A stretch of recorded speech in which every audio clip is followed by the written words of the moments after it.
Focus Daily on this Tuesday, January 21st. I'm Greg Bishop, back at the home studio, and we're live.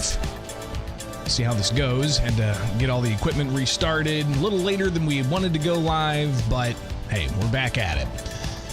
After an historic day yesterday, former President Donald Trump is now President Donald Trump. Second president in U.S. history to do two different non-consecutive terms. And he laid out a whole bunch of agenda items and signed a ton of executive orders, so we'll tackle some of that. We'll also preview some of what to expect when it comes to gun legislation at the Illinois State Capitol. They're still off this week, but they come back next week, where they could start taking up bills in committees and moving stuff through. Thousands of pieces of legislation to be filed. We'll try to pour through some of those and keep you updated with what's going on. But thanks to everybody for joining me live in the live broadcast. Definitely appreciate everybody who's been patient and making things happen with me here with Illinois in Focus Daily. Be sure to like, subscribe, hit that notification bell, and wake up with us each and every weekday morning. So stay tuned. Tons to get to. Don't forget to get the headlines at thecentersquare.com. You can also get the podcast where you get podcasts. Just search Illinois in Focus, and we can connect that way.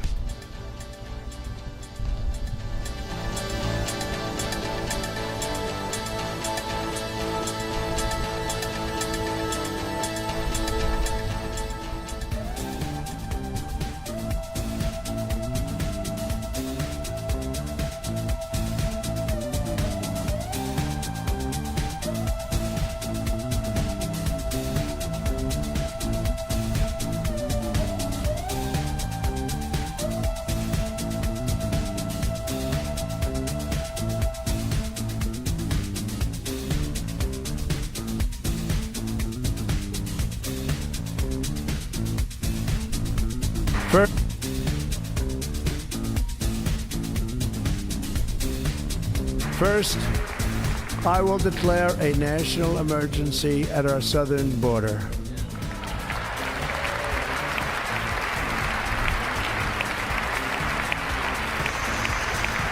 That's President Donald Trump yesterday during his first inauguration speech in front of participants here in Washington, D.C.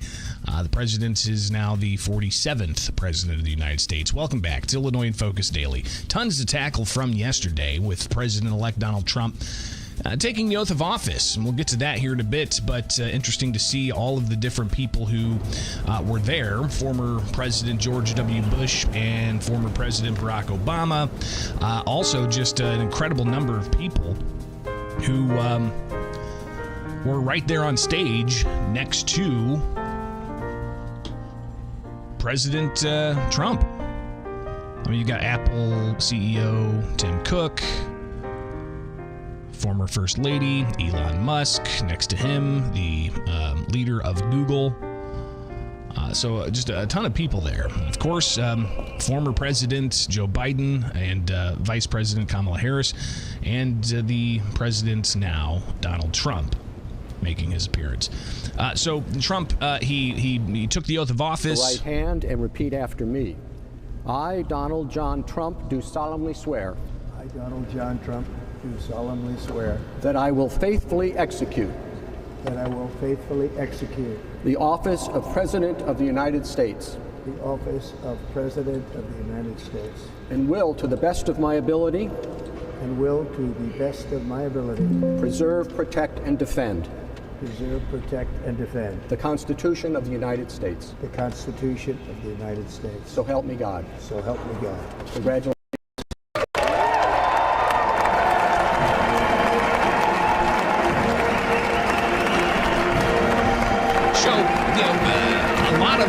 Pomp and circumstance, right? That's really what these are all about. It was not outdoors, it was indoors. Trump had made several comments about how it was just frigid out there and how the sun was receiving.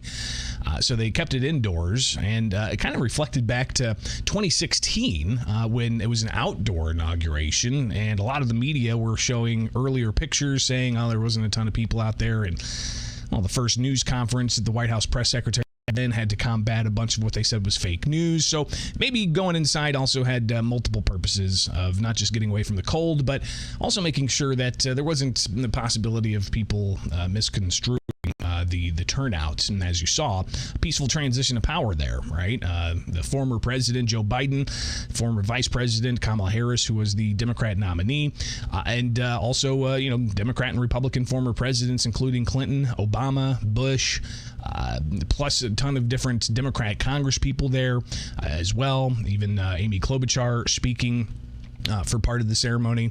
So Trump, he then, got up and made his first speech as the 47th president of the United States. As we gather today, our government confronts a crisis of trust.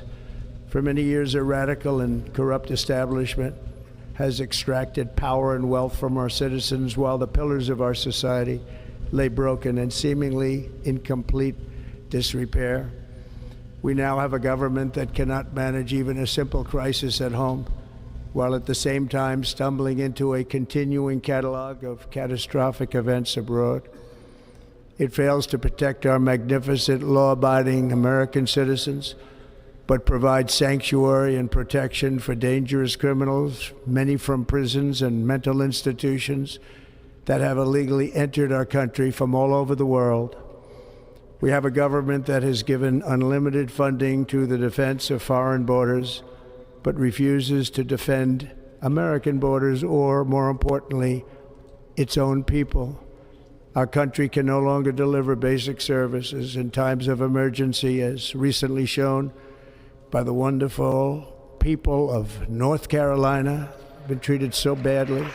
And you also got to consider you've got the wildfires in California where there's a need for more resources, but Trump obviously making it clear that U.S. priorities need to be refocused in getting those dollars not to foreign countries, but to America. 8 to 9 years. Over the past 8 years, I have been tested and challenged more than any president in our 250-year history. And I've learned a lot along the way. The journey to reclaim our republic has not been an easy one, that I can tell you. Those who wish to stop our cause have tried to take my freedom and indeed to take my life. Just a few months ago in a beautiful Pennsylvania field, an assassin's bullet ripped through my ear. But I felt then, and believe even more so now, that my life was saved for a reason. I was saved by God to make America great again. Trump seeing that there's a bit of divine intervention here in the United States, with him becoming the second president to have 2 non-consecutive terms. So he then laid out some of the executive orders. And again, this is all during the inauguration speech in front of, you see, even former President Joe Biden and Kamala Harris sitting right there, right in the front row. First, I will declare a national emergency at our southern border.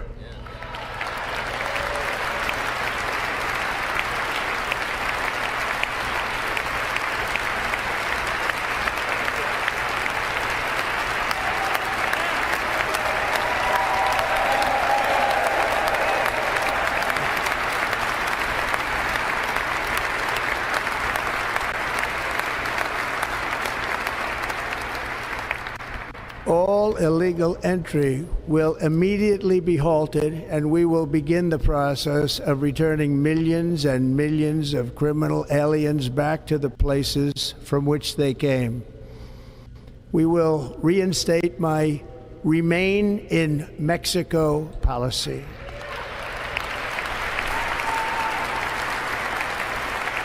I will end the practice of catch and release. And I will send troops to the southern border to repel the disastrous invasion of our country.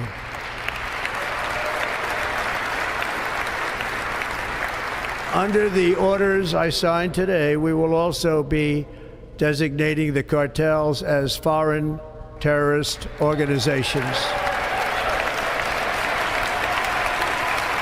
So a lot of different measures there he's taking to bring about what he says is national security by securing the border. And you have the likes of Governor J.B. Pritzker and Illinois U.S. Senator Tammy Duckworth. They put out statements essentially trying to combat that by saying, hey, if you've got an issue with immigration customs enforcement coming your way, well, then you need to know your rights. All right. So, Governor J.B. Pritzker posting on X that, you know your rights. If you get in contact with an ICE official, then call a lawyer. And they even were providing phone numbers for people to call lawyers. Pritzker said on X, every resident of Illinois should know their rights. He intends to protect those rights and ensure our state laws are followed. Duckworth said she'll never stop working to protect the rights of her constituents. Duckworth went on to say, if you or your loved ones are confronted by police officers or immigration agents, know your rights, and gives a list of different tips, both in English and Spanish. So that was just some of what Senator Senator Duckworth and Governor Pritzker had to say. Now, don't forget, Pritzker had this to say as well about just the uncertainty. This is the governor from last week. So we are doing the best that we can to try to predict the things that might happen, especially the things that would have the biggest negative impact on the people of the state of Illinois. Well, I'm worried about health care. I think that he is, and his Office of Government Efficiency, the people who were unelected and are just large contributors, making decisions about Medicaid, not officially going back on Obamacare, but changing the rules around Medicaid. Which that could impact the Illinois tax dollars that are used to subsidize the health care of non-citizen migrants. Also last week, you had Chicago Mayor Brandon Johnson asked about this whole ordeal of the Trump administration coming to possibly make Chicago ground zero for its immigration policies and deportation efforts. To handle all that, is this, do you think, a lot more bluster than it's actually going to be, or do you think Chicago is really going to be fiercely targeted for deportations? Well, first of all, we take any threat. We take it seriously. And that's why you saw the reaffirming of our commitment to our welcoming city ordinance. You saw a reaffirming and a recommitment, or stronger commitment to that ordinance. Now, look, you've already seen some level of capitulation from the Trump administration.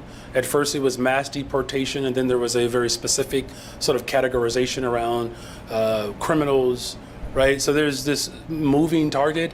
Here's what I believe is most important here, is that the Trump administration has an opportunity with the Senate, with the House of Representatives, and the judicial branch of government to actually move policies that can transform people's lives. We do need comprehensive immigration reform policy to actually pass. So there's a he bipartisan bill goes on to talk Senate about that bipartisan deal in the Senate that passed and how that should be what it is that Republicans and Democrats come together on. But that, some criticize, gives mass amnesty to individuals, and Trump took a bunch of different steps on day one. We'll go through some of that, but more things that Trump announced during his inauguration speech that he's going to take care of first day. And by invoking the Alien Enemies Act of 1798, I will direct our government to use the full and immense power of federal and state law enforcement to eliminate the presence of all foreign gangs and criminal networks, bringing devastating crime to U.S. soil, including our cities and inner cities. So President Trump, again, continuing to make these executive orders. He did a lot yesterday, signing all kinds of things. By the way, since we started a little bit later, got to launch my screens back up because, it was that time of the day where they automatically go off. So it's live to tape, ladies and gentlemen. But Trump, he had more to say about some of the policies he's enacting through executive order. But here he is with some of the actions on day one.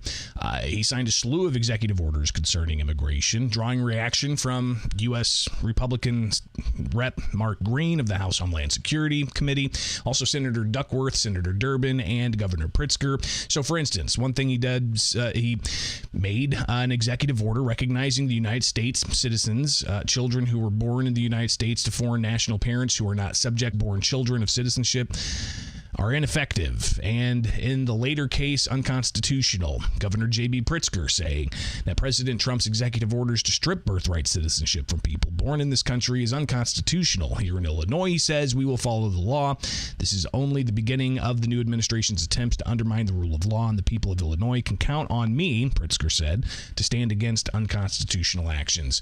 So just, again, some of the reaction coming through here, but it wasn't just immigration that the president talked about taking action on. He also wanted to take action on high inflation. The inflation crisis was caused by massive overspending and escalating energy prices, and that is why today I will also declare a national energy emergency. We will drill, baby, drill.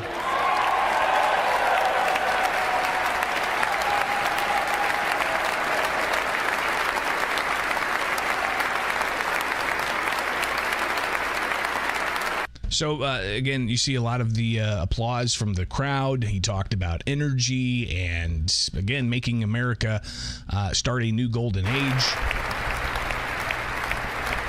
We will be a rich nation again, and it is that liquid gold under our feet that will help to do it. With my actions today, we will end the Green New Deal, and we will revoke the electric vehicle mandate, saving our auto industry and keeping my sacred pledge to our great American auto workers. And also, he talked about the military. He's getting rid of DEI. He's not going to have people forced to learn about diversity, equity, and inclusion, bringing about merit-based advancement, telling government workers they have to get back to work, no more working from home. Here he is talking about the military in particular, how he's going to give back pay to those who were fired. This week, I will reinstate any service members who were unjustly expelled from our military for objecting to the COVID vaccine mandate with full back pay.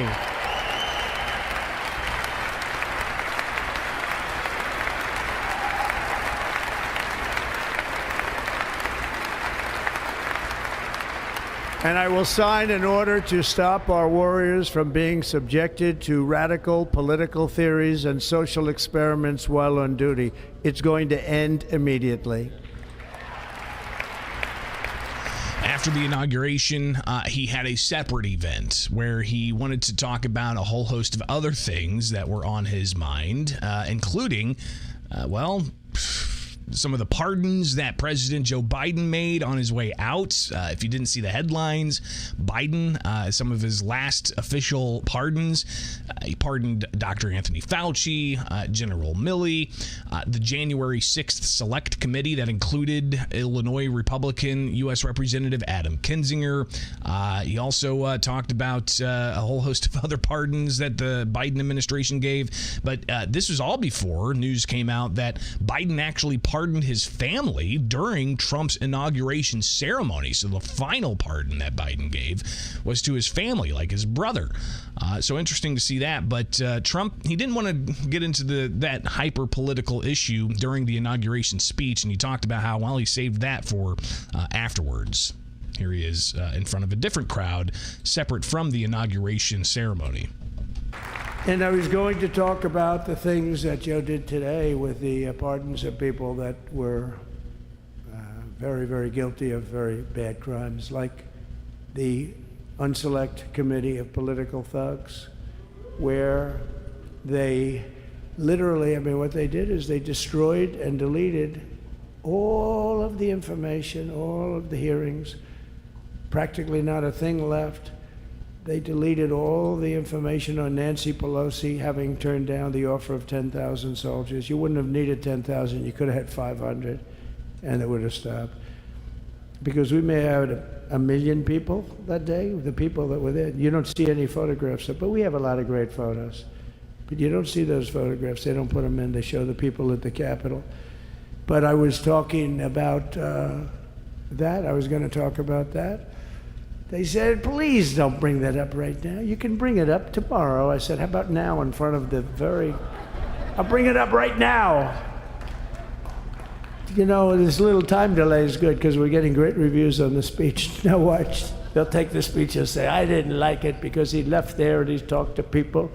But we're giving you a little more information than we gave upstairs. But no, they pardoned a lot of people. So Trump also pardoned a lot of people yesterday, actually taking action to release some of the hundreds of January 6th, 2021 defendants. So that's a pretty controversial move. But he's looked back at some of the pardons that Biden gave, including, a bunch of people on death row, Rita Crundwell from Illinois. He also talked about the pardons for Milley and Liz Cheney and Adam Kinzinger and so on. The level of, what's going on? Why are we doing this? Why are we trying to help a guy like Milley? Why are we doing Milley? He was pardoned. What he said, terrible what he said. Why are we helping some of the people?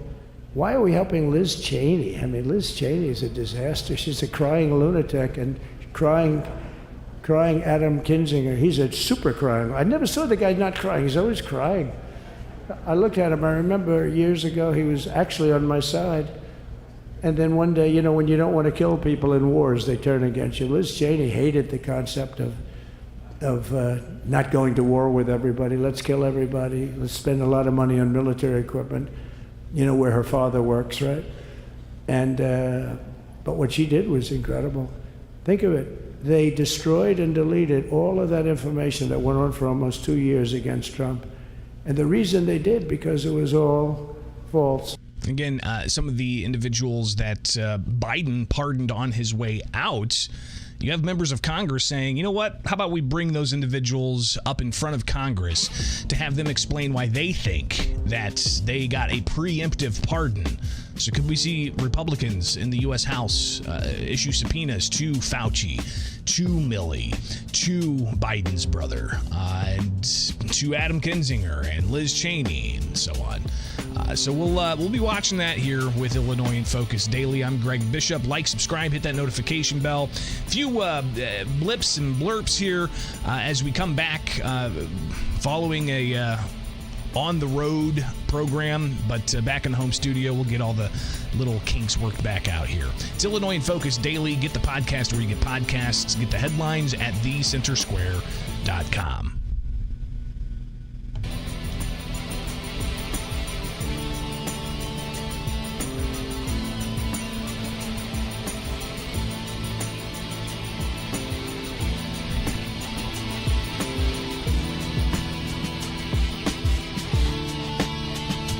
We're still waiting on some movement on Illinois' gun and magazine ban being challenged in the 7th Circuit U.S. Court of Appeals. We also have the U.S. Supreme Court not yet listing some of the cases they're considering when it comes to gun and magazine bans. But while people wait for the outcomes there, you got to be mindful about what the new Illinois General Assembly could bring up. Welcome in. It's Illinois in Focus Daily. I'm Greg Bishop. General Assembly, of course, is new, so all of the legislation they filed the previous 2 years trashed. They're not able to take those up anymore. But with a new General Assembly comes thousands of new bills, and let's get into it because some of them could be impacting a variety of different ways that you store your firearms or have to report about your firearms. I connected with a couple of Second Amendment advocates last week to talk about this. But you have Dan Eldridge from Maxon's Shooters Supplies talking about Karina's bill and how the Second Amendment advocates just did not want to take part in having conversations about that measure that ultimately passed during lame duck session earlier this month. We chose not to participate, not to give testimony, because we're not going to teach them how to make a better law